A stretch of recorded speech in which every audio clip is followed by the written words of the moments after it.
For a great historical Russia, for future generations, for our children, grandchildren, and great-grandchildren, we must protect them from enslavement, from monstrous experiments that are aimed at crippling their minds and souls.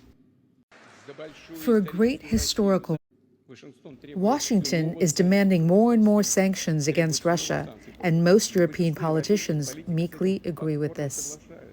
They clearly understand that the United States pushing through the EU's complete renunciation of Russian energy carriers and other resources is practically leading to the deindustrialization of Europe, to completely taking over the European market. They understand everything. These elites are European. They understand everything, but prefer to serve the interests of others. This is no longer servility, but a direct betrayal of their people. But God bless them, that's their business.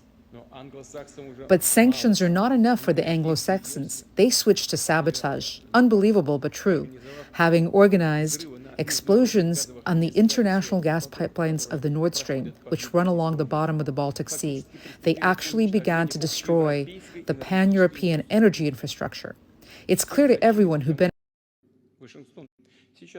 Now they've completely moved to a radical denial of moral norms, religion, and family.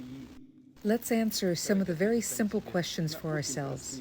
I now want to return to what I said. I want to address all the citizens of the country, not only to those colleagues who are in the hall, to all citizens of Russia. Do we want to have here in our country, in Russia, instead of mother and father, parent number one, parent number two, number three? Are they completely crazy over there? Do we really want perversions that lead to degradation and extinction to be imposed on children in our schools? From the primary grades, to be drummed into them that there are supposedly other genders besides women or men, and to be offered a sex change operation. Do we want all this for our country and our children?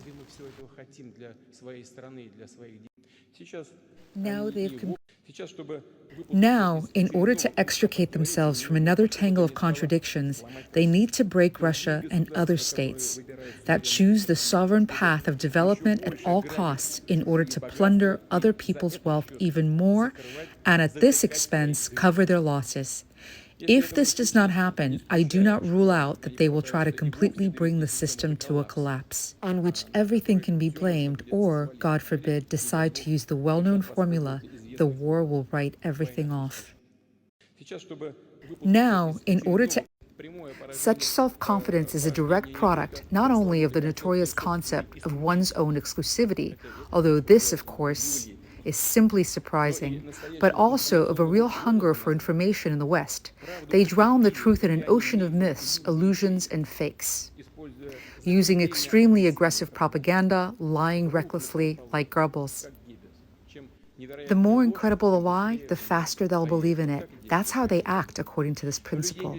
But people cannot be fed with printed dollars and euros. It's impossible to feed with these pieces of paper, and it's impossible to heat a home with the virtual inflated capitalization of Western social networks.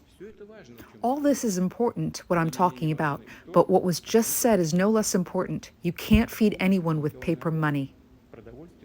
You need food, and you won't warm anyone with these inflated capitalizations either. Energy carriers are needed. Such self-confidence. The United States is the only country in the world to use nuclear weapons twice, destroying the Japanese cities of Hiroshima and Nagasaki, in which they set a precedent.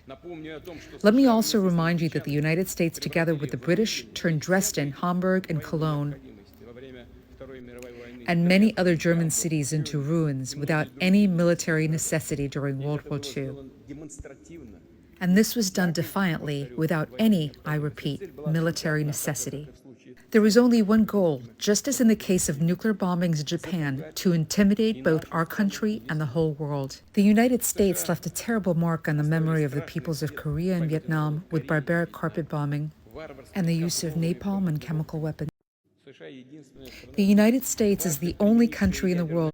They call the development of biological weapons, experiments on living people, including in Ukraine, noble medical research. It is with their destructive policy, wars, and robbery that they provoke today's colossal surge in migration flows. Millions of people suffer deprivation, abuse, die by the thousands trying to get to the same Europe. They call the development of biological weapons, experiments on living people, including in Ukraine, noble medical research. It is with their destructive policy,